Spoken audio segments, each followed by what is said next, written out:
কার্যক্রমে শুক্রবারের মাঝে আমরা শবে মেরাজের সাক্ষীদারি করেছি। শবে মেরাজে যিনি উপস্থিত ছিলেন মোটামুটি ভাবে আলোচনা শেষ করে দেওয়া হয়েছে। আল্লাহ রাব্বুল আলামিন আল্লাহর হাবিবকে লা মাকানে নিয়ে গিয়েছেন। এই আলোচনাগুলির ফাঁকে কিছু কথা থেকে যায়। যখন ইব্রাহিম খলিলুল্লাহ আলাইহিস সালামকে নমরুদ আগুনের কুণ্ডলী তৈরি করেছে। নমরুদ কি করেছে?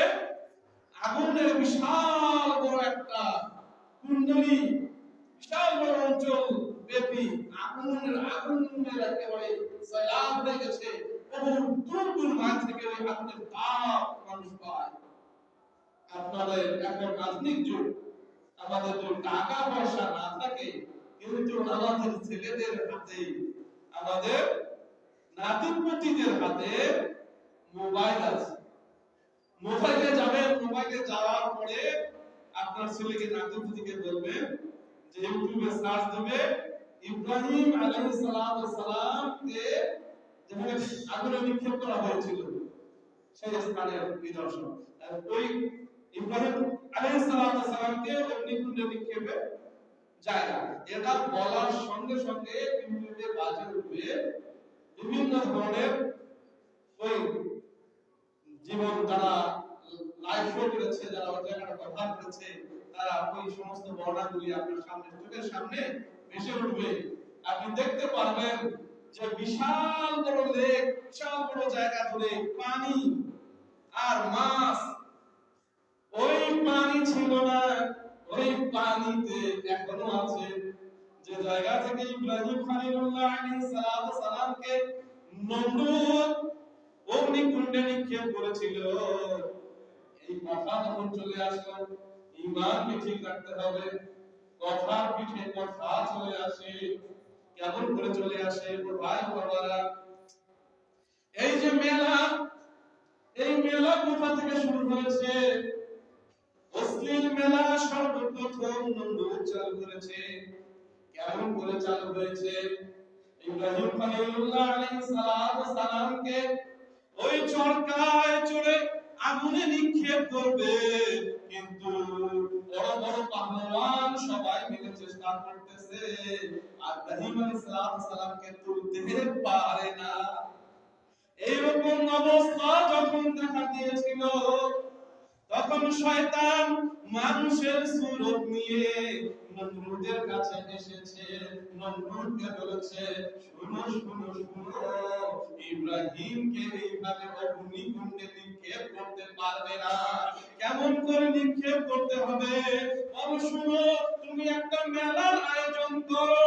ওই মেলার ভিতরে, এই যে জায়গার ভিতরে চরকা করেছো, এই জায়গার ভিতরে দেশের বিভিন্ন জায়গায় সমস্ত সুন্দরী মেয়েদের, যুবতী মেয়েদের নিয়ে আসো। যুবতী মেয়েদের নিয়ে আসে, যুবকদের সঙ্গে তাদেরকে বিবস্ত্র করে আদিম খেলায় লাগায় দাও। ফেরেশতারা কন্ট্রোল করতেছে, ফেরেশতা আছে, ইব্রাহিম খলিলুল্লাহকে আগুনে নিক্ষেপ করতে পারবে না। যখন তুমি এই সমস্ত কাজ করবে, তখন ফেরেশতারা চলে যাবে, তখনই তুমি ইব্রাহিমকে আগুনে নিক্ষেপ করতে পারবে। শয়তানের পরামর্শ শুনে নমরুদ কি করলো? মেলার আয়োজন করলো, অশ্লীল মেলা হইলো। নমরুদের আয়োজন অশ্লীল মেলাতে যাওয়া যাবে না, যাত্রা পালাতে যাওয়া যাবে না, এগুলি হলো শয়তানের নিদর্শন। শয়তানের পরামর্শে সর্বপ্রথম নমরুদ এটা চালু করেছে, কাজে এই সমস্ত অশ্লীল মেলায় যাওয়া যাবে না। এই অশ্লীল মেলা চালু করলো, যাত্রা গান এইখান থেকে চলে আসলো আল্লাহ নামাজ, আল্লাহ মাহফুজ। এই নমরুদকে সুন্দর সুন্দর মেয়েদেরকে, যুবকদেরকে লাগাই দিল ওই জায়গার মাঝে। যখন তারা ওই সমস্ত পাপ কাজে লিপ্ত হয়ে গেল, ফেরেশতারা লজ্জায় ওই জায়গা ত্যাগ করে নিল। আর ফেরেশতারা যখন ত্যাগ করে নিল তখন ইব্রাহিম আলাইহিস সালামের চরকা হালকা হয়ে গেল। তখন ওই লোকেরা ইব্রাহিম আলাইহিস সালামকে ওইখান দিয়ে নিক্ষেপ করে আগুনের কুণ্ডলিতে পাঠাই দিল। ঘটনা তো জানতে হবে। এই সমস্ত মেয়েরা বলল, আমরা যে আমাদের ইজ্জত দিয়ে দিলাম, আমরা এত ত্যাগ করলাম আপনার জন্য, আমাদের কি দান হবে, আমাদেরকে কি মূল্যায়ন করলেন? নমরুদ তখন তাদের কপালে কি তাকাই দিল, রক্তের মতো বা সিঁদুরের মতো করে দাগ দিয়ে দিল। সারা দেশের মানুষ দেখুক, দেশের জন্য বা আমাদের নিজস্ব ধর্মের জন্য তারা নিজেদেরকে কি করেছে, ত্যাগ স্বীকার করেছে। তাদেরকে মানে কি করা হোক, সম্মানিত করা হোক, তাদেরকে সবাই সম্মান করবে, ওইরকম নিদর্শন দেওয়া হলো। এই ছিল আর এই মুসলিম সমস্ত গান বাজনা এবং এই সমস্ত মেলার আয়োজন সর্বপ্রথম নমরুদ চালাচ্ছে। আর শয়তানে পরামর্শ করবে। ইব্রাহিম খলিলুল্লাহ আলাইহিস সালাতু সালামকে অগ্নিকুণ্ডে নিক্ষেপ করলো। এখন আপনি ইউটিউবে দেখবেন ওই বিশাল বড় জায়গা জুড়ে পানি আর পানি। এই পানি তো ছিল না, ওই জায়গায় দাও দাও দাও দাও করে আগুন জ্বলতেছিল। কিন্তু পানি কিভাবে হইল? প্রথমে তো ওই জায়গার ভিতরে ইব্রাহিম আলাইহিস সালামকে যখন নিক্ষেপ করা হলো, কুলনা ইয়া নারু কুনি বারদান ওয়া সালামুন আলা ইব্রাহিম। আল্লাহ রাব্বুল আলামিন আগুনকে নির্দেশ দিল, হুকুম দিল, ও আগুন তুমি আমার খলিলের জন্য তুমি আরামদায়ক শান্তিদায়ক হয়ে যাও। ইব্রাহিম আলাইহিস সালাম ওই জায়গার ভিতরে বাগান পেয়ে গেল, জান্নাতের নাজ নিয়ামত পাইল। ওই জায়গার মধ্যে কিতাবের মাঝে বিভিন্ন বর্ণনা আসছে 40 দিনের মতো অতিবাহিত করলো। অতিবাহিত করে ওই জায়গার মাঝে আগুন জ্বলতেছে, নমরুদ জ্বললো। ইব্রাহিম তো আগুনের ভিতরে নিঃশেষ হয়ে গিয়েছে। দেশবাসী জানলো ইব্রাহিম তো আগুনের ভিতরে নিক্ষেপ হয়েছে, নিঃশেষ হয়ে গিয়েছে। আল্লাহ রাব্বুল আলামিনের হুকুমে ইব্রাহিম খলিলুল্লাহ আলাইহিস সালাম নির্দিষ্ট সময় পরে ওই আগুন থেকে অক্ষত অবস্থায় বাহির হয়ে আসলেন।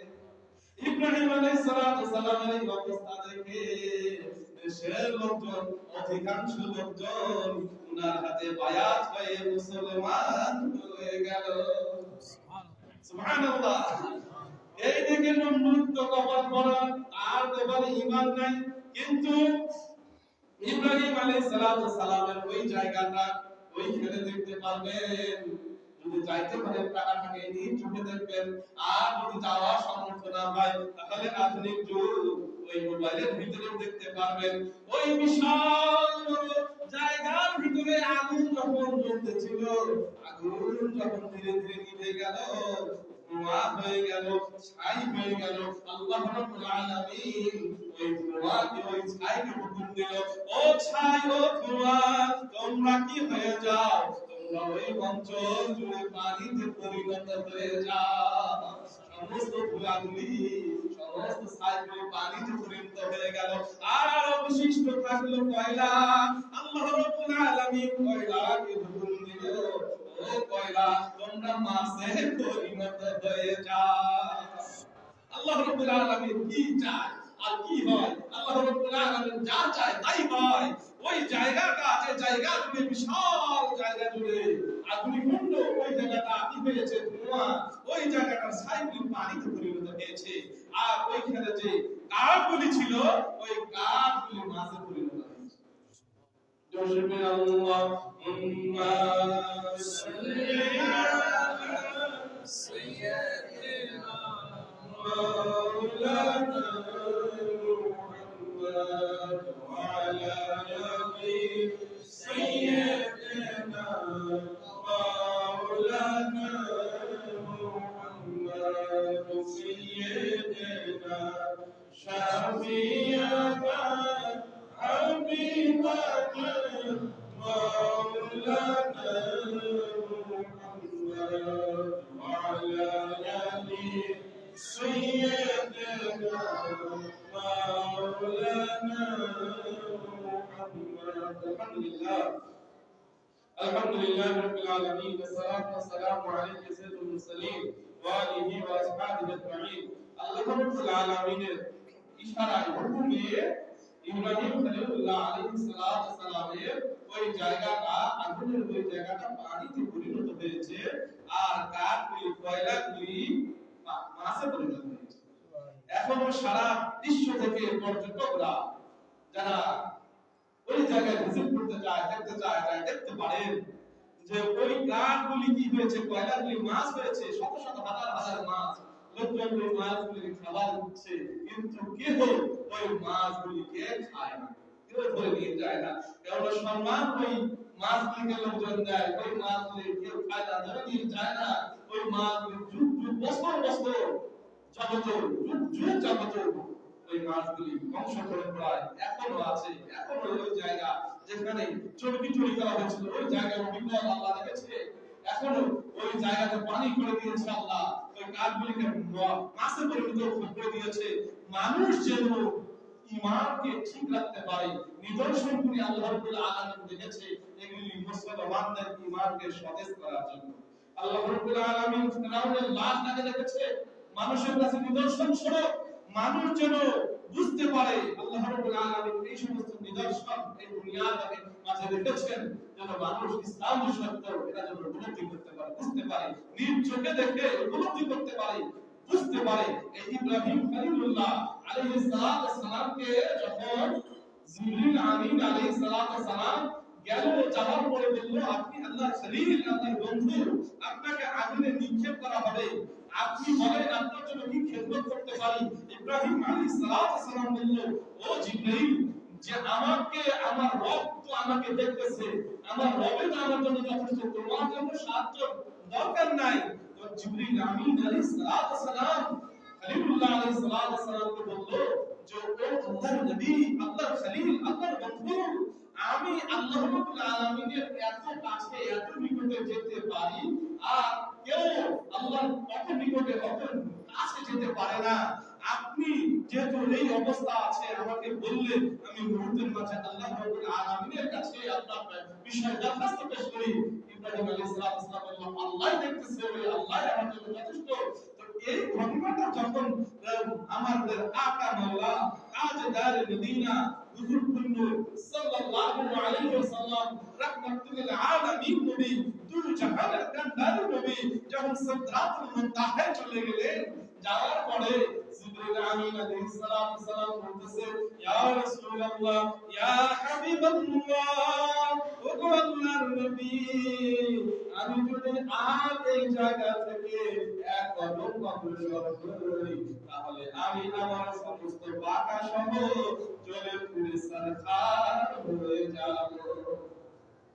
আল্লাহর হাবিব সাল্লাল্লাহু আলাইহি ওয়াসাল্লাম বললেন, ও জিবরাইল, ও জিবরাইল, আপনি তো আমার পূর্বপুরুষ ইব্রাহিম আলাইহিস সালামকে যখন অগ্নিকুণ্ডে নিক্ষেপ করা হয়, সে সময় আপনি বলেছিলেন যে আমি আল্লাহ রাব্বুল আলামিনের এত কাছে এত নিকটে যেতে পারি যে অন্য কোন সৃষ্টি আল্লাহর অত নিকটে যেতে পারে না। আপনার কোন দরখাস্ত থাকলে পেশ করুন। তো এখন তুমি আর সামনে কি যেতে পারবে না? জিবরিল আমিন আলাইহিস সালাম বলে, ইয়া রাসূলুল্লাহ, ইয়া হাবিবাল্লাহ, আমার পক্ষে আর সামনে অগ্রসর হওয়া সম্ভব নয়।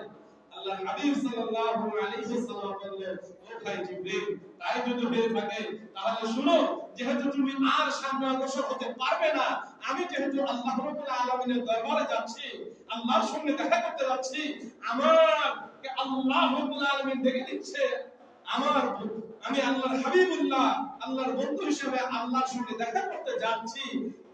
তো আমি যখন আল্লাহর এত কাছে এত নিকটে যাব, তুমি যেহেতু আর যাইতে পারছো না, তোমার যদি কোনো দরখাস্ত থাকে, তোমার কোনো যদি আর্জি থাকে, তাহলে তুমি বলো, আমি আমার রবের কাছে দরখাস্ত করব।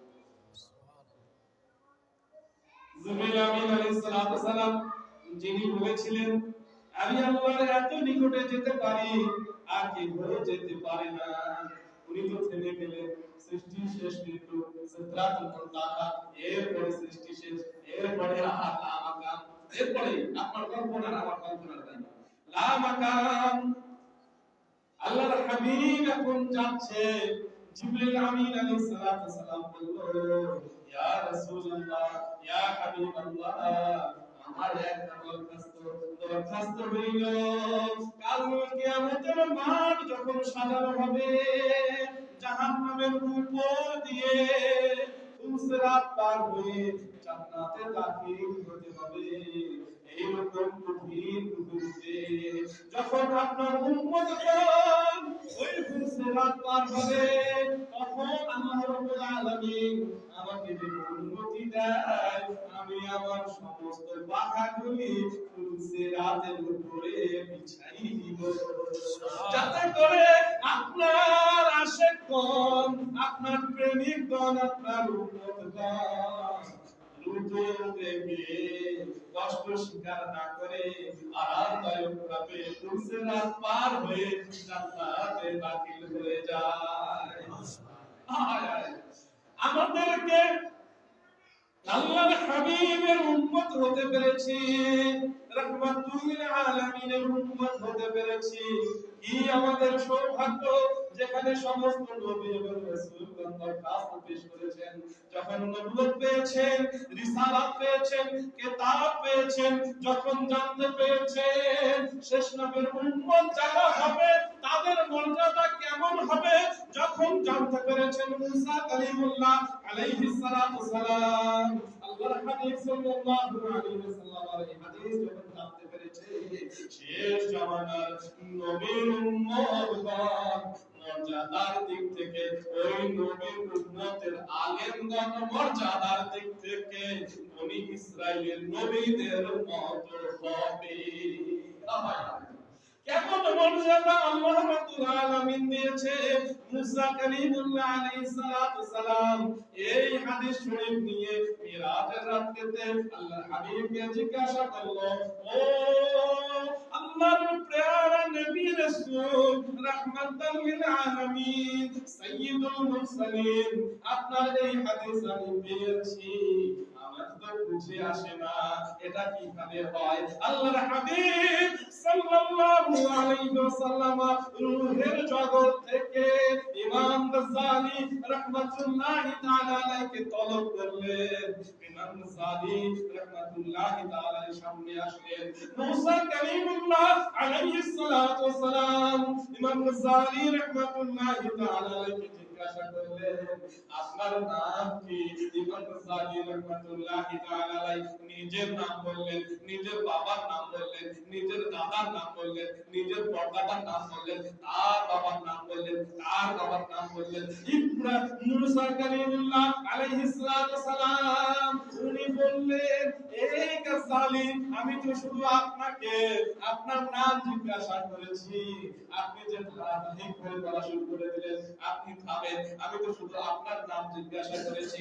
ইমাম গাজ্জালী রাহমাতুল্লাহি তাআলা আলাইহি উনি বলল, ও আল্লাহর নবী, জলিল কদর নবী মুসা কালিমুল্লাহ আলাইহিস সালাতু সালাম, আল্লাহ রাব্বুল আলামিন দূর পাহাড়ে আপনাকে জিজ্ঞাসা করেছিল, ও মুসা, তোমার হাতে কি? আপনি কি বলেছিলেন? ও আপনাকে আল্লাহ জিজ্ঞাসা করেছে আপনার হাতে কি? আর আপনি বলেছেন আমার হাতে লাঠি, এই লাঠি দিয়ে আমি পাটা পাড়াই, ছাগলকে খাওয়াই, এটা করি সেটা করি। শুধু তো আল্লাহ জিজ্ঞাসা করেছে আপনার হাতে কি, আর আপনি একাধারে লাঠির কাল উঠানো বর্ণনা দিতে শুরু করেছেন। মুসা কালিমুল্লাহ হতভম্ব হয়ে গেলেন। আল্লাহর হাবিবের উম্মতের উম্মতের আলেমদের এত ইলম আল্লাহ দিয়েছেন যে এত আগে ঘটনা ঘটেছে, উনি আসে নাই রূহের জগতে, এই রকম ইলমের অধিকারী আল্লাহ করেছেন। আল্লাহ রাব্বুল আলামিন কত পাওয়ার দিয়েছেন। আল্লাহর হাবিব রাহমাতুল আলামিন আমাদের আদম আল্লাহ তাজদার মদিনা জনাব মুহাম্মদুর রাসূলুল্লাহ সাল্লাল্লাহু আলাইহি ওয়াসাল্লাম বললেন, লাঠি হাতে ছিল, আল্লাহর হাবিব সাল্লাল্লাহু আলাইহি ওয়াসাল্লাম এই লাঠি মুবারক দিয়ে ইমাম গাজ্জালী রাহমাতুল্লাহি তাআলা রূহের শরীর মুবারকে পিঠের মাঝে আঘাত করলো, আঘাত করে বলল, এই গাছালি আদব করো, আদব করো। উনি সাধারণ কেউ না, উনি বললেন আল্লাহর রাসূল কাদের নবী মুসা কালিমুল্লাহ, কথা একটু আদব করো। এইখানে বুঝতে হবে যে ইমাম গাছালি রাহমাতুল্লাহি তাআলা আলাইহির ছাত্র মুসা কালিমুল্লাহ পরীক্ষক যখন ছাত্রকে জিজ্ঞাসা করে, ছাত্র যদি যথাযথ উত্তর দিতে পারে তাহলে পাস করে যায়, অধিক উত্তর নাম্বার দিয়ে পাস করে। ঠিক তদ্রুপ ভাবে ইমাম গাযযালী রাহমাতুল্লাহি তাআলা আলাইহি উনি স্টুডেন্ট ছাত্র মুসা কালিমুল্লাহ শিক্ষক হিসাবে বা আপনার পরীক্ষক হিসাবে উনি পরীক্ষা নিল। ওই পরীক্ষায় ইমাম গাযযালী রাহমাতুল্লাহি তাআলা আলাইহি সর্বোচ্চ নাম্বারে পাস করলো। আর আল্লাহর হাবিব সাল্লাল্লাহু আলাইহি ওয়াসাল্লাম এই লাঠি যে আঘাত দিল, এই লাঠি মুবারকের আঘাতের কারণে ইমাম গাযযালী রাহমাতুল্লাহি তাআলা আলাইহি যখন মানব রূপ নিয়ে এই দুনিয়ার মাঝে তাশরীফ আনলো, তখন ওনার ঘাড়ের মাঝে রাসূল সাল্লাল্লাহু আলাইহি ওয়াসাল্লাম পিঠ মুবারকের ভিতরে আমাদের নবী মুস্তাফা সাল্লাল্লাহু আলাইহি ওয়াসাল্লাম লাঠি মুবারকের আঘাত বিদ্যমান ছিল। আল্লাহর হাবিব সাল্লাল্লাহু আলাইহি ওয়াসাল্লাম লাঠি মুবারকের যে আঘাত রূপে শরীরে দিয়েছিলেন, ওই রূহের ওই আঘাত নিয়ে এই পিঠের মধ্যে ওই আঘাত নিয়ে ইমাম গাযযালী রাহমাতুল্লাহি তাআলা দুনিয়াতে এসেছেন। নবী পাক সাল্লাল্লাহু আলাইহি ওয়াসাল্লাম এই লাঠির মুজিজার বৈশিষ্ট্য স্বরূপ ইমাম গাযযালী রাহমাতুল্লাহি তাআলা আলাইহি লেখনির মাধ্যমে ওই লাঠির আঘাত দিল। যারা ইসলামকে কলঙ্কিত করতে চাইলো, ইসলামকে কুলুষিত করতে চাইলো, ইসলামের বিরুদ্ধে একটার পর একটা লেখনি শুরু করলো, এই সমস্ত পশ্চাৎ দার্শনিকদের এই লেখনির বিরুদ্ধে কলম ধরলো, ওই লাঠির মতো তাদের ওই মতবাদকে যখন পিটানো শুরু করলো, আল্লাহর হাবিব সাল্লাল্লাহু আলাইহি ওয়াসাল্লাম লাঠির ওই তেজ দিয়ে, ওনার লেখনির লাঠি দিয়ে উনি সমস্ত বিধর্মীদের ইসলামের বিরুদ্ধে লেখা সমস্ত কিছু অপবাদের সমস্ত কিছু জবাব দিয়ে আল্লাহর হাবিব সাল্লাল্লাহু আলাইহি ওয়াসাল্লাম ইমাম গাযযালী রাহমাতুল্লাহি তাআলা আলাইহি এই ঘটনাটা বিভিন্ন নির্ভরযোগ্য কিতাবের মাঝে আছে, কিন্তু এখন যে কথাটা বলতে চাচ্ছি এই কথাটা আপনার এবং আমার মাঝে সীমাবদ্ধ রাখতে চাচ্ছি, কিন্তু জানাই দিতে চাচ্ছি আপনাদেরকে। এই ঘটনাটা ওলামায়ে হক আলোচনা করে, যিনারা আলোচনা করে উনাদের কাছে আপনারা ডকুমেন্ট চাইলে ওনারা দিতে পারবেন। আমার জানা শুনেছি বিভিন্ন ইসলামিক স্কলারদের কাছে, ওই আমার কাছে ডকুমেন্ট নাই, ডকুমেন্টটা হলো আমাদের জীবিত বাংলাদেশের বিভিন্ন স্কলার আহলে সুন্নাত ওয়াল জামাতের উনাদের বয়ান থেকে আমি দেখতেছি যে আল্লাহর হাবিব সাল্লাল্লাহু আলাইহি ওয়াসাল্লাম যখন রূহের জগৎ থেকে যখন উনি সিদরাতুল মুনতাহা পার করে আল্লাহর হাবিব সাল্লাল্লাহু আলাইহি ওয়াসাল্লাম রাহমাতুল লিল আলামিন হিসাবে আল্লাহ রাব্বুল আলামিনের দিদারের জন্য যাবে, তখন বড় আব্দুল কাদের জিলানী রাহমাতুল্লাহি তাআলা আলাইহি উনি আল্লাহর হাবিবের সামনে এসেছিলেন। আল্লাহর হাবিব সাল্লাল্লাহু আলাইহি ওয়াসাল্লাম উনার দুই ঘাড়ের উপরে কদম মোবারক রেখে উনি আল্লাহ রাব্বুল আলামিনের সঙ্গে দিদারের জন্য রওনা দিয়েছেন। যার কারণে আল্লাহর হাবিব সাল্লাল্লাহু আলাইহি ওয়াসাল্লাম কদম মোবারকের ছাপ মুহিউদ্দিন আব্দুল কাদের জিলানী রাহমাতুল্লাহি তাআলা ঘাড়ের উপরে ছিল। আর এই কারণে উনি এই ঘোষণা দিয়েছিল যে আল্লাহ রাব্বুল আলামিনের যত ওলি আছে সমস্ত ওলির গর্দানের উপরে আমি আব্দুল কাদেরের এই পা মোবারক, আল্লাহর যত ওলি আছে সমস্ত ওলির গর্দানের উপরে আমি আব্দুল কাদেরের কদম তাদের গর্দানের উপরে। আর সমস্ত আল্লাহর ওলিগণ মেনে নিয়েছিলেন, সমস্ত আল্লাহর ওলিগণ মেনে নিয়েছিলেন, নিজ নিজ ঘাড় নামাই দিয়েছিলেন। জীবিত আল্লাহর ওলিগণ সবাই মেনে নিয়েছিলেন, যিনি পর্দা করেছেন ওনারা মেনে নিয়েছিলেন, যিনারা কিয়ামত পর্যন্ত আসবে ওনারাও মেনে নিয়েছিলেন। আর সাবর খানদের জঙ্গল থেকে খাজা আসমিরি মুহিউদ্দিন আব্দুল কাদের জিলানী রাহমাতুল্লাহি তাআলা আলাইহি ওইখান থেকে জবাব দিয়েছিলেন। এখন বলে পাবে কোথায় বললাম, কোথায় শুনলো, এখন যদি মোবাইলটা বাইর করে মাটি খুললে ওই পাশে চিলি বাইর পাবে, এইখান থেকে রিং দিয়ে চিলিতে ভিডিও কলে হোয়াটসঅ্যাপে, তাহলে ভিডিও কলে হোয়াটসঅ্যাপে রিং দিয়ে ওই পাশে চিলিতে বসে বসে ফ্রেন্ডসের সঙ্গে আমার বন্ধুর সঙ্গে কথা বলবো। আমি এখানে কথা বলতেছি জুম্মায়, এখান থেকে সে আবার ওই চিলিতে দেখবে, ওইখান থেকে সে শুনতেছে কোনো তার নাই, কিচ্ছু নাই, কোনো মাটির এই প্রান্ত থেকে ওই প্রান্ত, ওইখান থেকে দেখতেছে শুনতেছে। এত সুন্দর হয়েছে আধুনিক বিজ্ঞান। যখন বিজ্ঞান যখন অগ্রসর হবে ইসলাম বোঝাটা তত সহজ হয়ে যাবে। যেভাবে মুহিউদ্দিন আব্দুল কাদের জিলানী রাহমাতুল্লাহি তাআলা বলেছিল, ইমাম গাজ্জালী রাহমাতুল্লাহ মুহিউদ্দিন আব্দুল কাদের খাজা আজমিরি রাহমাতুল্লাহি তাআলা শুনেছিলেন, ওইখান থেকে উনি জবাব দিয়েছিলেন, হুজুর আপনার কদম আমার ঘাড়ের উপরে না, আপনার কদম মোবারক আমার চোখের উপরে, আমার মাথা। যখন এই আদব করেছিলেন, বলবেন আব্দুল কাদের জিলানী রাহমাতুল্লাহি তাআলা বলেছিলেন, যাও তুমি যখন আমার উপরে